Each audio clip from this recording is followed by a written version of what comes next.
Bapera Kabupaten Pd Jaya 6 Januari 2022 menyalurkan bantuan kemanusiaan untuk korban banjir di Aceh Utara dan Aceh Timur.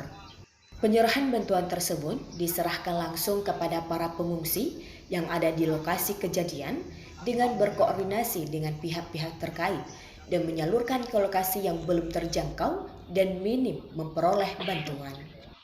Kegiatan tersebut adalah bentuk kepedulian kepada para korban banjir di Aceh Utara dan Aceh Timur dan bermanfaat kepada masyarakat yang menerima.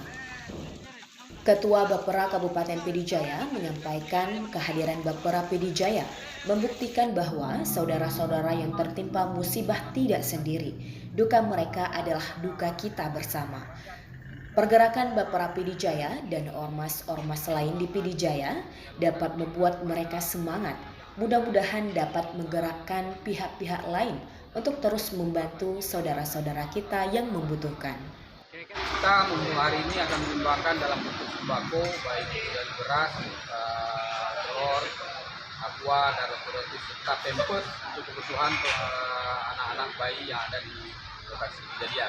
Harapan kita dengan kehadiran kita pada hari ini membuktikan bahwa saudara-saudara kita yang tertimpa musibah, mereka sebenarnya tidak sendiri. Duka mereka adalah duka kita bersama pada hari ini.